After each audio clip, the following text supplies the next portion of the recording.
This is the second of the preps for lecture 19, and again, I am sorry they are so late. We're going to look at fly eye color. It's a very classic example of different kinds of gene interactions because, for instance, if you did a dihybrid cross using a mutant allele of, say, the brown and a mutant allele of the cinnabar here, you could get 4 different phenotypes in your dihybrid. You could get both wild types, would give you the red eyes, the normal red colored eyes. You could get mutant for brown, but wild type for cinnabar, and that would give you brown eyes. Mutant for the cinnabar, wild type for the brown, that would give you orange eyes. And mutant for both would be a new phenotype that you haven't seen before, but it's the knockout of both of those genes, and that would give you white eyes. And so that's also would give you a 9:3 to 3:1 ratio. It would have 4 different phenotypes. And the reason why there are 4 different phenotypes is 2 different things. One is that each of the genes affects a different pathway that's sort of independently contributing to the overall phenotype, and they are distinguishable, the phenotypes.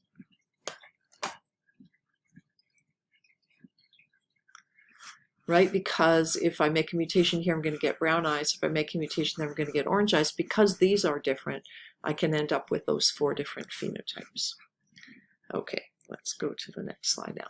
So duplicate recessive epistasis, though, is if we were working with genes that are acting in the same pathway, which is basically either both brown and brownish or scarlet and cinnabar.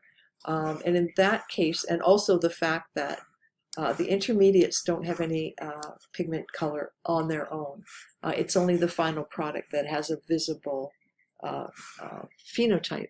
And when that happens, you get a phenomenon called duplicate recessive epistasis. So here are our cinnabar mutant flies, and don't forget that when they're mutant for cinnabar, their gene for scarlet is perfectly fine. And if you're mutant for scarlet, and it's not stated that you're mutant for anything else, then you must assume that the cinnabar gene is also wild type. And so that's how we get the wild type eyes, because the hybrid, the heterozygote, has a wild type allele of each of those genes. Okay, and so you might want to, if we intercross these, you might want to take some time and just write out the crosses and see what the expected phenotypes would be for those F2.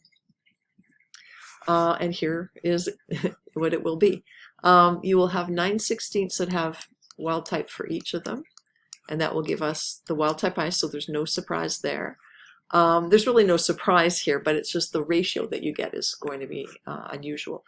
So if you're mutant for the scarlet gene, you're going to have orange eyes because you can't make brown pigment. And that's the case even if you're wild type for the cinnabar gene, because both of them are affecting the same pathway, right? So if you make one or the other of them mutant, you have the same problem, which is the brown pigment isn't being made. So mutant for cinnabar but wild type for the scarlet, not, doesn't matter. You're going to have those mutant eyes. And then whichever, I don't know which one acts first, but when you're mutant for both of them anyway, you're going to have also cinnabar eyes. So the thing is when these 2 mutations both produce the same phenotype, I can look at eyes that are mutant for scarlet, and I don't know if they're also mutant for cinnabar or wild type for cinnabar, because I cannot see that. And that will leave me with this ratio, which is 9:7. There's other ways you can get this too, and you may come across one of them if you take 302. Okay, so the explanation, they both have the bright orange-eyed phenotype because the same thing is wrong with them. And so this isn't about dominant. When we talk about epistasis, you want to use dominance when you're talking about alleles of the same gene, and you want to talk about epistasis when you're talking about the alleles of one gene, making it impossible for us to tell what the genotype is at a different gene. So this is always a 2-gene thing. It could be more, but when we talk about mammalian coat color, you'll see cases where being mutant for one gene means for 4 or 5 other genes you can't tell at all what the genotype is. Whereas this is just a single gene phenomenon where you have, one allele that is visible and kind of covers up the effect of the other. So, and in the case of this, where we have that 9-to-7 ratio, as I was saying, you don't really know.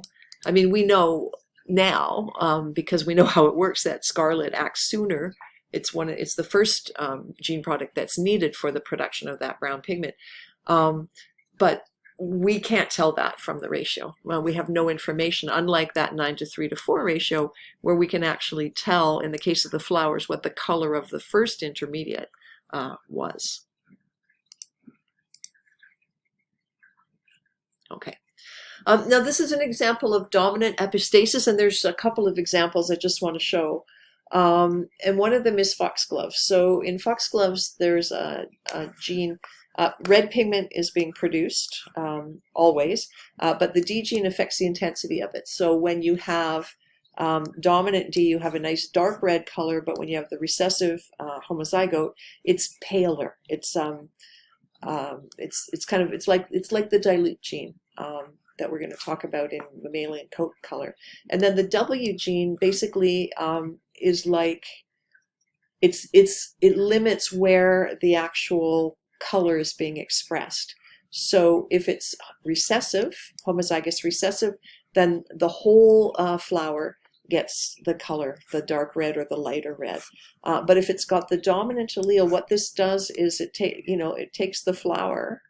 I can't draw a foxglove, but it takes the flower, and it goes, okay, here's the only cells that you're allowed to make red pigment.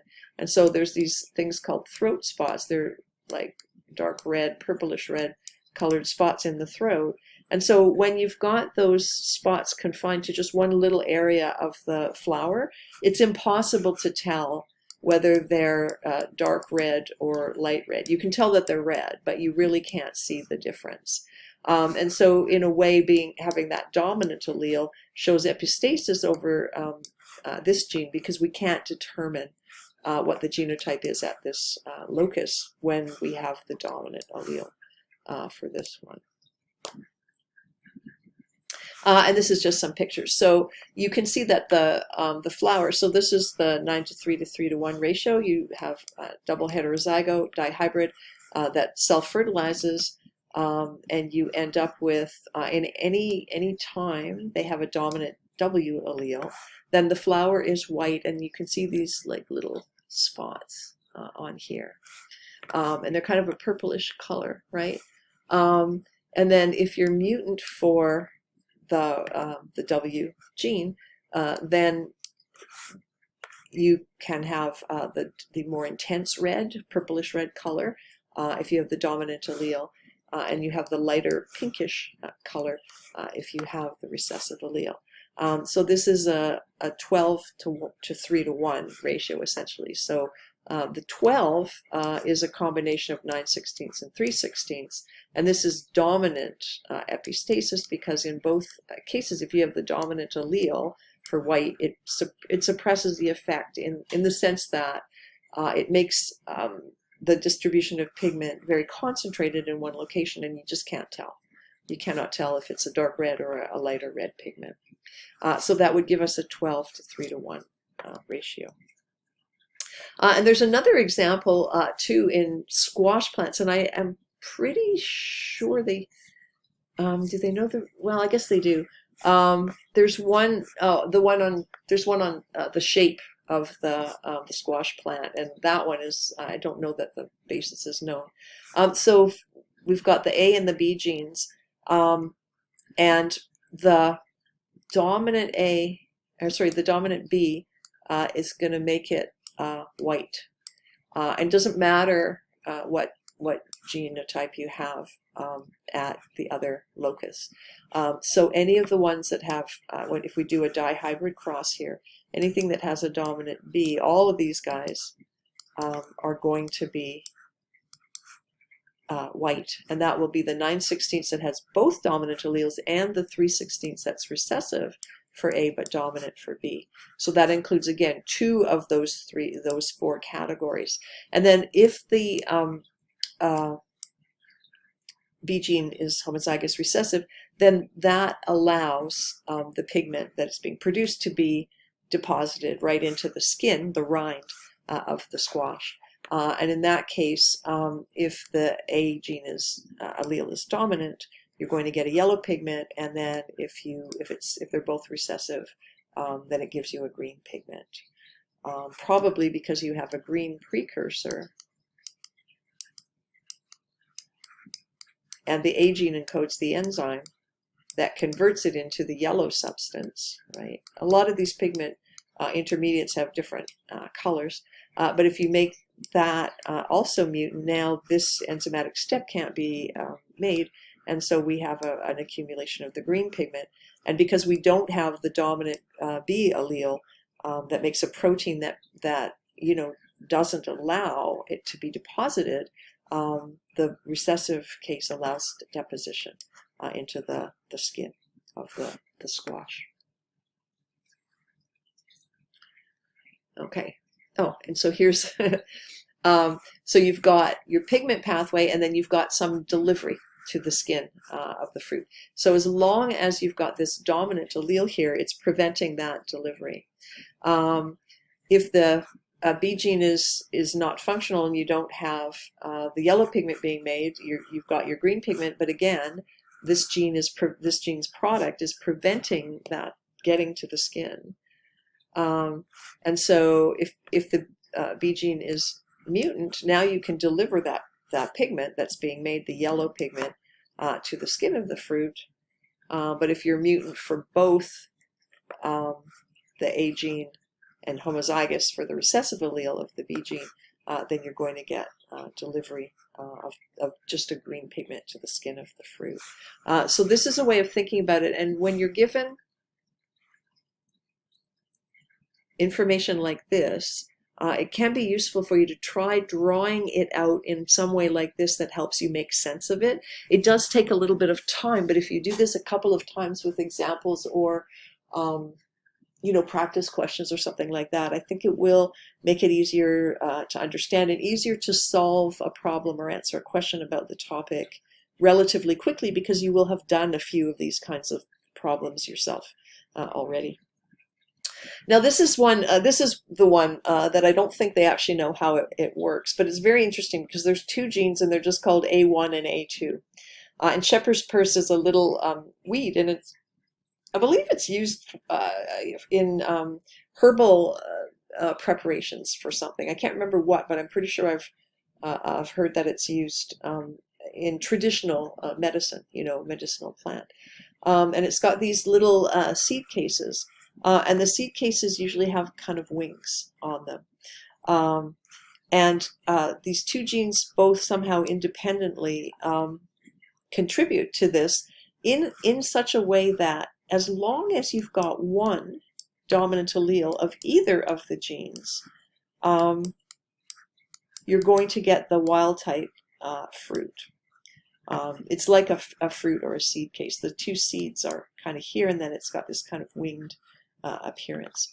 And so this is called duplicate gene action, because as long as one or the other is there, the two of them both do essentially the same job, which is they make the kind of like the wing structures on the fruit, or the little lobes of the heart shape. And it's only when they're mutant for both, homozygous mutant for both of the genes, that you get the mutant form, which is this kind of straight or narrow kind of fruit.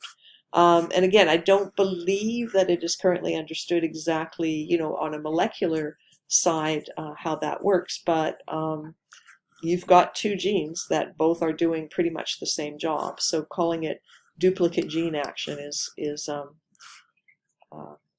appropriate. Okay, and here's one more. This is another dominant gene kind of interaction.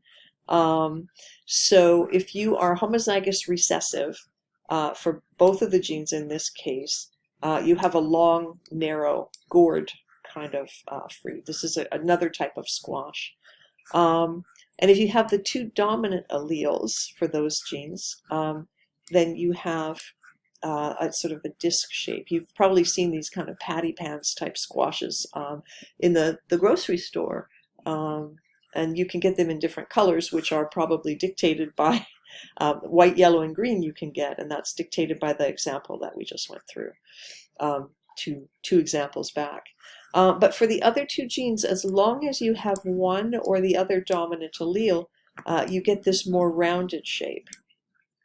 And so to me, when I look at this, I think, okay, as this is developing, it's for wild type, there's supposed to be some sort of outgrowth to either direction to make it a sort of narrower and flatter kind of structure. And if you don't have either of the genes for that, you're going to get this long, narrow, kind of skinny one. And if you have one of the dominant genes, you're going to get some outgrowth. So it's a bit wider and it's a little bit flatter, but you need both of the genes to have the amount of growth outward that you need to make this sort of more flying saucer kind of shape, right? So this is how I think about it. It's a way it helps me understand, and if I understand it, I will kind of remember this ratio.